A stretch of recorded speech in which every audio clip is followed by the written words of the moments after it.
Yo guys, what's up? Welcome back to another video. In this video, I'm going to be telling you guys every single movie that I watched in March. Starting off, I wanted to talk about Upgrade. Upgrade is about a guy who gets mugged and then becomes paralyzed. He gets an implant that enhances his body and basically makes him a superhuman.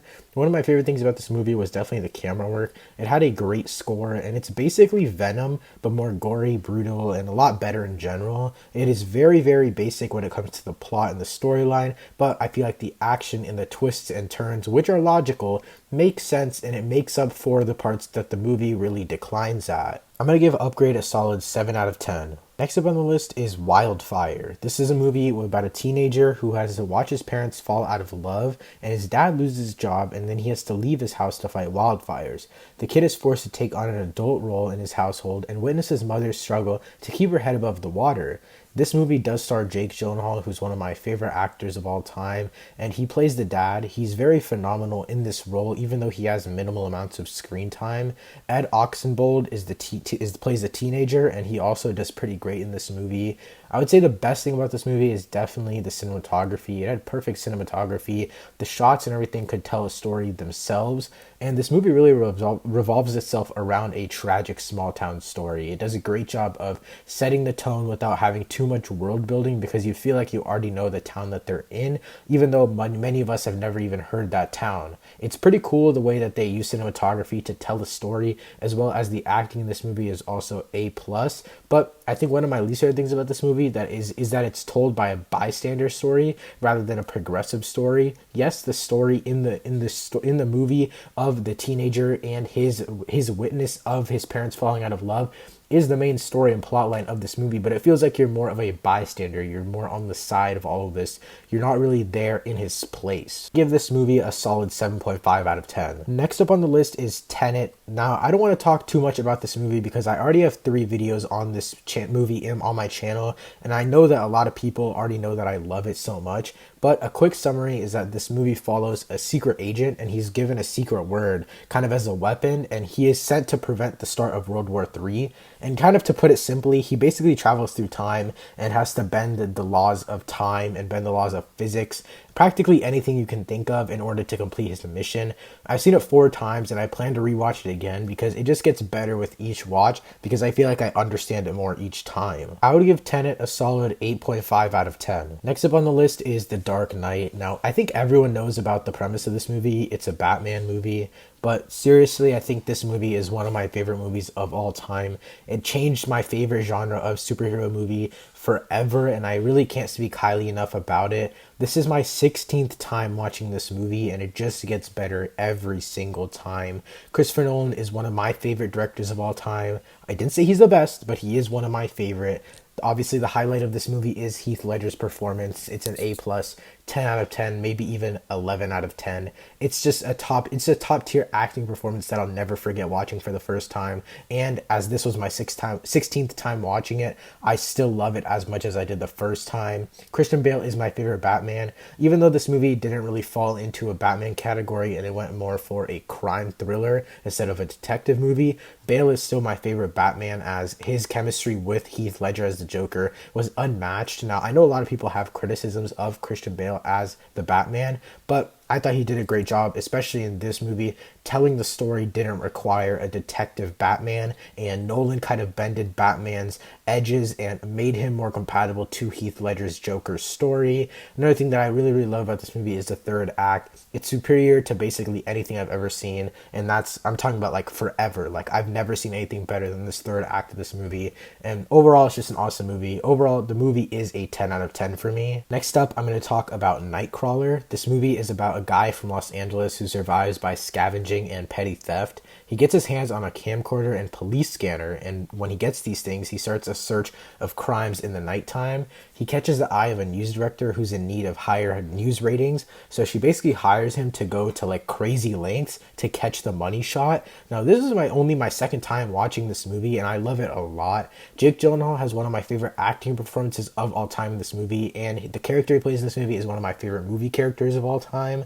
This story has so many twists and turns, and they all seem to make logical sense. It's not nonsensical, and honestly, it's one of my favorite thriller crime movies ever, and for that, I'm giving it a 9.5 out of 10. After that, I watched this movie called War Dogs. It's about two childhood friends who meet up, and then one offers the other a chance to make big money in the business of international arms dealing, but they get a little bit too deep into it, and they make so much money that they don't want to pull out of that entire business, but they land a $300 million deal and are forced to have business with super shady people.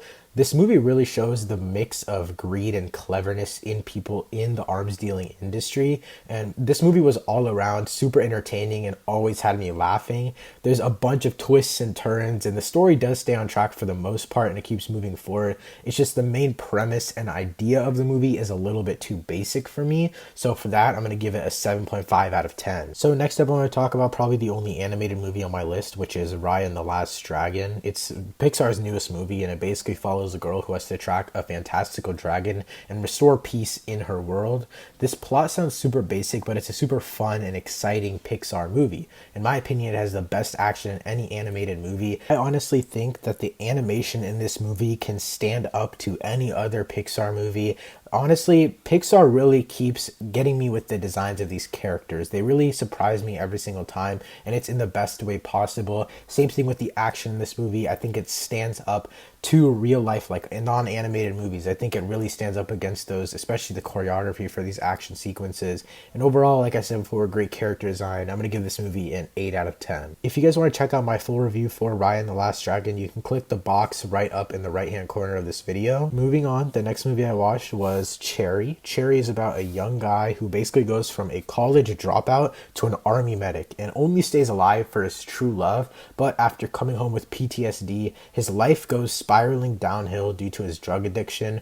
This movie is very, very violent and very brutal. It's super grounded and realistic, but one of the worst things about this movie was that the art style from the Russo brothers took so much away from this story. We got great performances from Tom Holland and Clara Bravo, but the first half hour of the movie really was kind of taken over by the artistic style that the Russo brothers were going for, and it seemed like they were trying to prove themselves in doing something. If you guys want to see my full review on Cherry, again, click the button in the top right corner of this video. You guys can go right to it. It is a spoiler-free review, but in that video, I did talk a lot about the Russo brothers and their future in movie making, because I feel like this movie really showed what they're kind of aiming for and what they're trying to go for. All of that aside, I really did like this movie a lot. It was just a little bit too long for me. It was well crafted, but the pacing was just a little bit off, and for that I'm going to give it a 7.5 out of 10. Now, the next movie I watched was actually Captain Marvel. Now, you guys might be asking, why did I watch Captain Marvel? I hated on the movie so much. A lot of people were saying when they rewatched Captain Marvel for a second time, they realized it wasn't that bad, but after the second watch, it actually got a lot better. I still think the fighting is very, very bland, but I think the character was explored very well. I think it was the fact that we were coming off of Infinity War, the bar was so high, and the next movie was literally Avengers Endgame, so I was expecting Marvel to be on kind of an all-time high type of thing.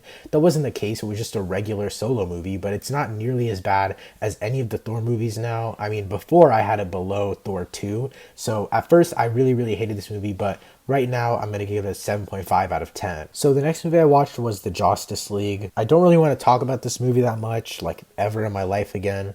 This movie is so horrible. I don't even want to rate it, but if I had to give it a rating, I'd probably give it a 4 out of 10. Now, the movie that's 10 times better than The Justice League is Zack Snyder's Justice League. Now, I'm not going to spend too much time talking about this movie because I have an entire 22-minute video about it, but I really do love this movie. It's one of my favorite superhero films of all time.